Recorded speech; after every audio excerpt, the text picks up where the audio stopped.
Next up for you guys, we have some NBA. We're really excited to bring this to you guys and show our repertoire a little bit here. So let's get right into it. First of all, we had two awesome Game 7 games last night, being Sunday, Mother's Day. Happy Mother's Day to all the mothers out there.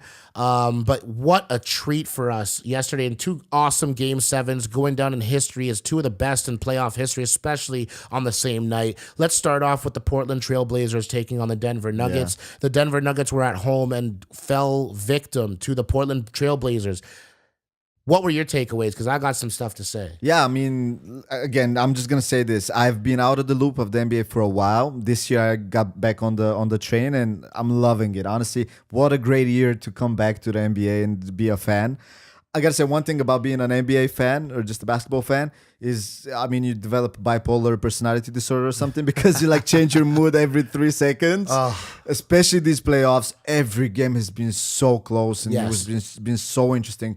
Players are amazing. So many MVP candidates. Yes. Just beautiful, beautiful. The Denver Trailblazers, I wanted to say fight, but game was beautiful. I actually expected the Nuggets to pull away with that one. Obviously, I did they too. had the home advantage too. I did too. And they had great players, etc. And I'm becoming a fan of Lillard and McCollum. Both of these guys are insane. I didn't even know who McCollum was before. Like I said, I've been out of the loop, but amazing player. And this is the thing. McCollum is, I think this is so 3 seasons ago, CJ McCollum won that Most Improved Player award. Okay. And I anticipated it ahead of our fantasy draft, and I pointed it out, and I got him, and I reaped the benefit of drafting him late. I knew he was going to improve. Now, this playoffs, this is where you build your resume. Honestly, in the NBA, you build your resume in the playoffs. Like, you can do whatever you want during the regular season, James Harden, and then come in during the playoffs and then completely choke James Harden. Point being is, you have the Blazers here, and they're putting up such a great fight against the second seed in the Nuggets, and it's being led by, spearheaded by Damian Lillard, CJ McCollum, two awesome players. CJ McCollum is such an old school player. He comes in there with that mid-range game, and he's sinking these shots from mid-range where most people are going to either to the hoop or they're shooting threes. McCollum could do both, but he also adds in that mid-range game. Yeah. He's a complete scorer, complete combo guard. He ended up with eight rebounds last night. And then you had Lillard. He had a block. Remember that block? He had a block on, I forget. He did have a block, a chase down block McCollum had. It's crazy. Insanity. And this is my main thing about Denver, guys. You're at home, all right? The end of the first quarter, you're up 14. Their biggest lead was 17 points. Then they ended up having Portland's biggest lead being 7. Okay, well, if you break it down like that, that's insanity. That's a 24-point swing after the middle of the second quarter. You're at home. This is in the bag, not necessarily that Portland won't fight back, but you have your foot on their throat. You just need to step down, and all they did was choke. I mean, Rodney Hood got injured. He was grabbing at his knee. He had to leave the game, and Evan Turner looked great. Damian Lillard was struggling for a bit, but he hit some clutch shots down the stretch. And McCollum, God knows how great he played that night. Amazing line. I think it was 39 points. This guy's going off, man. This guy's a scary guy. He's a force, and he had a coming out party in that series just now. What I really liked was that Lillard, the leader, obviously, of that team, actually had the maturity to step away, to defer, and give the ball to McCollum and be like, all right, buddy, this is for the team. This is not just for me. So actually, that's such good leadership. It is good leadership, and I love his even keel mentality. See, he just looks at you. He doesn't say much. When Westbrook was screaming at him, he didn't have much to. He was talking to him, but he didn't have much to say. Right. And he said afterwards, he's like, Westbrook was talking to Lillard saying, I've been giving it to you your whole career. And he just said, I'm just going to beat you. I'm just going to win. And when I win, I said everything I need to say. Who won? Who's still playing right now? Yeah. Right? And same thing happened with Denver. I mean, you had Seth Curry talking a little bit of smack with Will Barton in Game 6. They had a little bit of beef in Portland. They brought it back to Denver, and they took the W again, man. This is what you're talking when it comes to leadership, man. You lead by examples, and that's the biggest key in this whole entire game, man. And good for the Blazers. They're going to have to go face the Warriors now, and I'd rather see the Warriors face the Blazers, and because the Blazers will put up more of a fight than Denver will, frankly. frankly, if you ask me. Okay, I'm not. Yeah, maybe you're right. But I've definitely become a Trailblazers fan, even though before that, like I said, I didn't know much about them. But huge fan now because of their players, the way they run their game. So yeah, I hope. Actually, I'm rooting for them over the Warriors for sure. For sure. Because I mean, the Warriors have become a villain over the years, especially since Kevin Durant got there. It's like they're stacked. Yeah. I was a huge fan in 2015, right? Yeah. And 2014 when it was without Kevin Durant. Then he got there, and I'm like, this is the cheat code. So I'm gonna go like I don't want to see the cheat code win every year. So hopefully we'll see the Trailblazers put up a fight. If they can steal it, I'll tell you what. If they can steal a game, either game 1 or game 2, and then head back to Portland with home court advantage now in their hands, that'll at least put them in a position to have a chance. Yes. Heading into this series, they probably have a 40% chance of winning this. Okay. If they win one of those games at home, it brings it back to a 50-50. But hey, Kevin Durant's got that calf strain. Is he going to be back? He should be back. Okay. He should be back. Because they were like, it's Achilles. Whatever. It's not his Achilles, although it was scary when he looked back at his calf. It looked like it could have been. Yeah. And I was scared for him, but somehow he escaped with a grade 1 calf strain. Oh, which means he only had to take 7 to 10 days off. That's way different than Achilles. Achilles, you're taking a year off, buddy. That's it, 100%. Yeah. And then obviously the other game 7. We're in Toronto, man.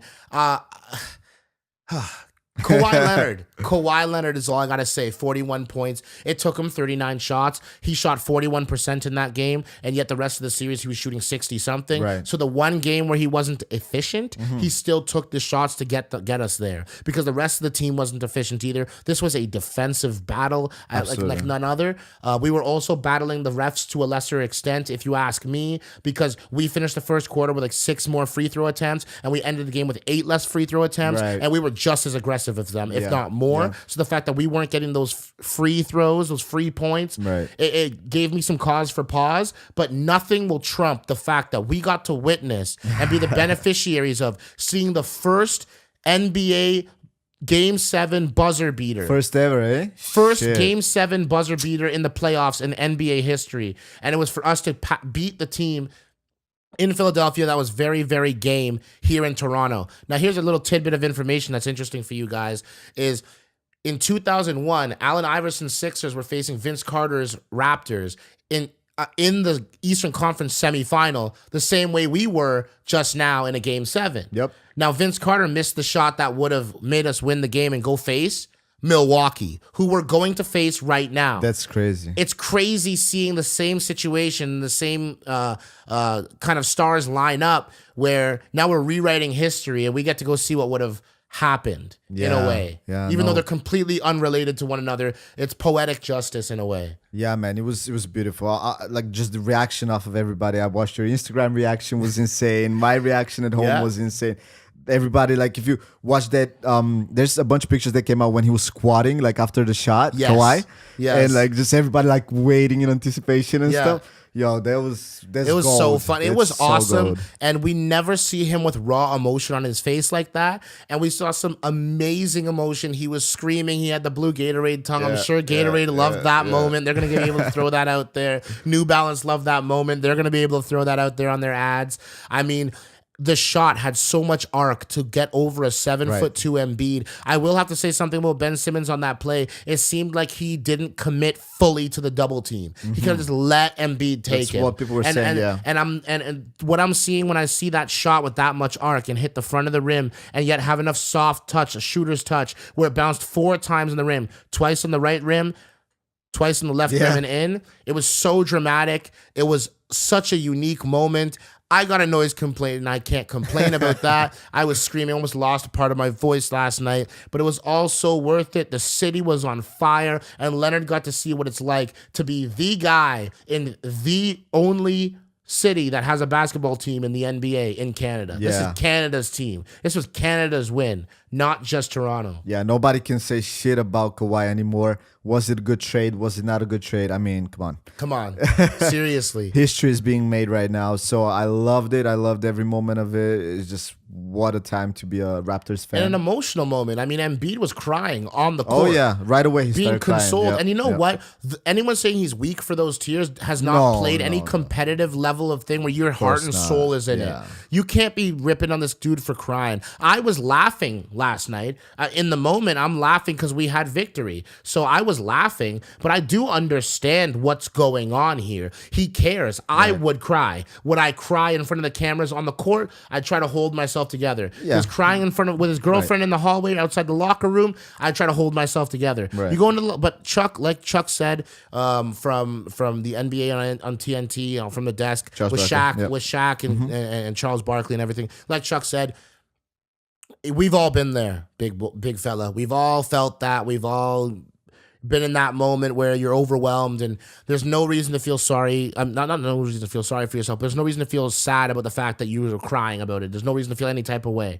And Rudy Gobert, center for the Utah Jazz, said the same thing. I mean, those tears are not a sign of weakness. It's a sign of how much passion you have for this sport. So I don't think we're gonna see Embiid. We're not gonna be seeing any more airplanes. I'll tell you that much. Yeah, that's We're not gonna see any more chirping. It's just gonna be like, give me the ball, 35 and 15 every night. This is gonna be a very scary Joel Embiid. This is gonna awaken the beast. I think he became a man last night. Yeah, that's a good point. That's what Charles Barkley was saying too, right? He's gonna grow from this, or actually Nick Nurse. I heard Nick Nurse say it. He's gonna grow from this. He's gonna maybe other people saying like, look at his diet and all that stuff, and maybe just be a better player because of it. 100%. And then obviously tomorrow night we're having the NBA draft lottery take place. We will see who gets the first overall pick, aka the Zion Williamson sweepstakes will be decided. A few very interesting thoughts I have about this. I think first and foremost, the best fit that could be for Zion would be Atlanta Hawks with Trae Young and John Collins and Kevin Huerter and Taurean Prince, and they have a great team there. They need some box office material and an above the rim 280-pound 6'9" freak like Zion Williamson, who has underrated passing game for that matter. Great defense, runs the floor like a gazelle. Atlanta had the fastest pace in the NBA last year. So with them having the fastest pace with the fastest guy, it's just going to be a match made in heaven, and we'd be seeing some awesome stuff from Atlanta coming next year. Some other places he could land that I wouldn't like to see. I would not want to see the Lakers. I don't want to see any more. I don't want to see no Zion Williamson chapter of this soap opera going on in Lakerland. Me neither. What could be interesting, though, is the Knicks only if KD and Kyrie both sign in New York Knicks. I think that having him there would be box office if that as happens, well. Yeah, that's going to be crazy. If they had that would be box office as well. That would be awesome. But we're going to see who gets that chance to. I would also love to see Luka Doncic, Porzingis, and Zion Williamson in Dallas. That would be super fun. That would be super fun to see. But I think the best fit, I just think this for the whole for the best basketball fit period would be Atlanta. Okay, fair enough. I'll trust you on that one. And Zion's obviously gonna get a lot better in the years to come, and he's huge physically and so forth. But he's gonna get stronger. Yeah, he's scary. 18 now. Yeah, he's. Bro, he's got a man-child, man. He's not grown into his man body yet. So scary. Which is so funny to say about someone. Imagine if he gets a couple inches in height, man. He's 280 pounds. Which is possible. Definitely possible. No, 100%. Giannis didn't stop growing until when he was in the league. He still grew. Yeah.